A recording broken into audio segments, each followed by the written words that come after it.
Okay, so here we find ourselves in the Ashigarami position. All has gone well until this point. He's in big trouble. However, so am I if I don't know a little cheeky hack that he can use to get out of this position. This cheeky hack is that he reaches down with two hands and grabs my heel. So his hamstring is now controlling my toes. Okay, much like my armpit would in a heel hook. And instead of now the crook of my elbow or forearm pulling at the heel, his two hands pull with that heel, and he pulls and I have to tap. This is no different than a heel hook. If he was to hook my heel, no different. The same thing is happening. My toes are trapped, he's pulling my heel. My toes are trapped, he's pulling my heel. But this level of bend in my knee creates tremendous pressure. This will cause disastrous injuries. So, when we said hide that under his hamstring, but you must. If he goes to reach for it, kick it through more. It's very easy to police if you know to look for it. If you are caught in this submission and he does grab you like this, pull his hands off as you kick, but get ready to tap if you can't.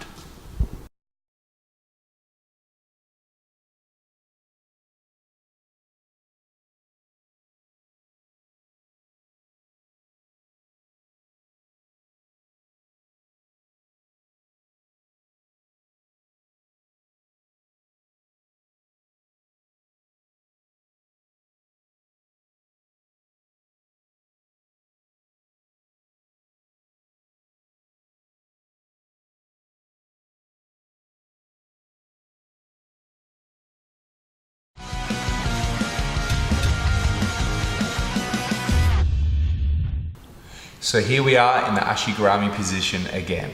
Now is a chance for us to start bringing out some high horsepower techniques, some stuff that's really going to cause some damage. So tapping is not a choice, it is the only option to avoid serious months away from training injuries.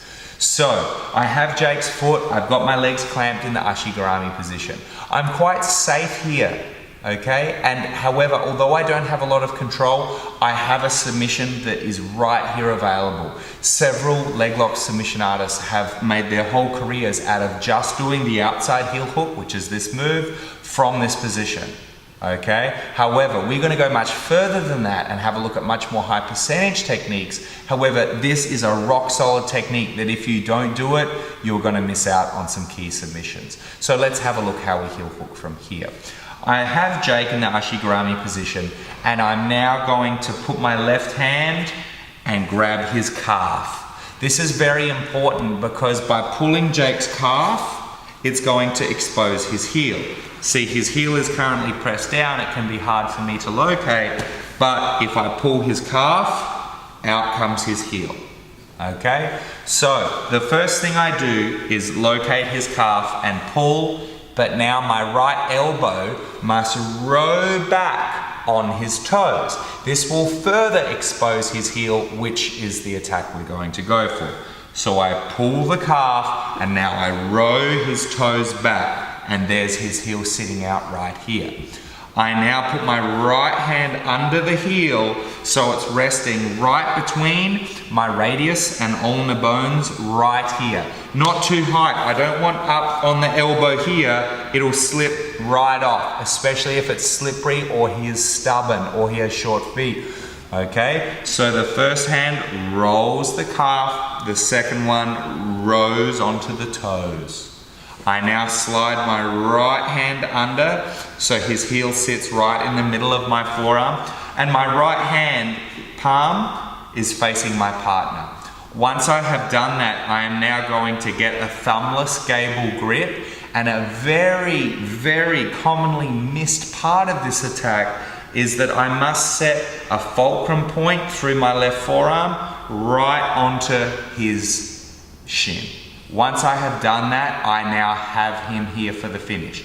Now, when you do this position, because we had his leg straight, we're going to lose a little bit of leverage because his leg isn't bent, which would be ideal for a heel hook. However, once I have him in this heel hook position like this, I'm going to make sure I keep my legs clamped so that he cannot follow me.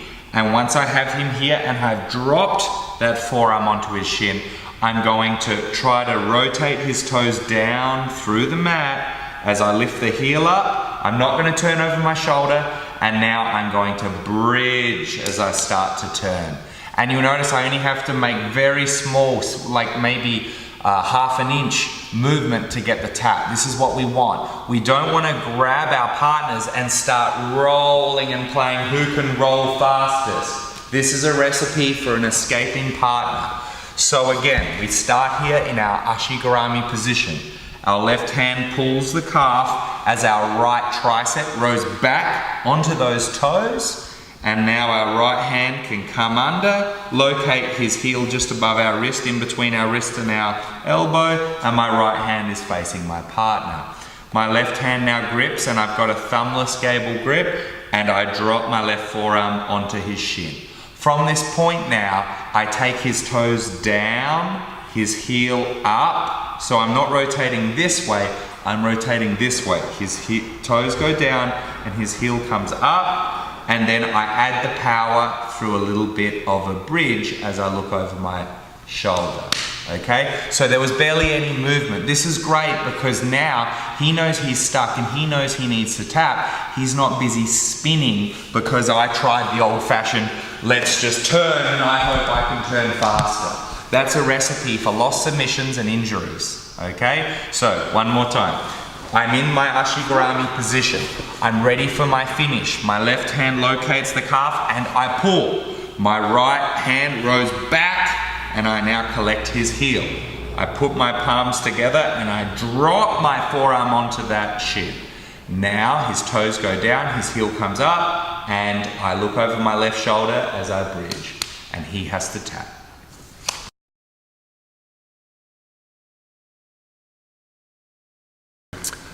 So once I have the heel, my left hand grabs a thumbless gable grip and I drop my left forearm onto his shin. Now to finish, what I want is I want to take Jake's toes and rotate them down as his heel comes up, okay, like this. So once I have him here, I want to rotate those toes down as the heel comes up, and then I look over my shoulder as I bridge. This is wonderful because what we get when I bridge my hips is lateral pressure on his knee, sometimes called an off angle or a sideways knee bar. This is drastically powerful for him and it's going to really injure his knee if he decides not to tap.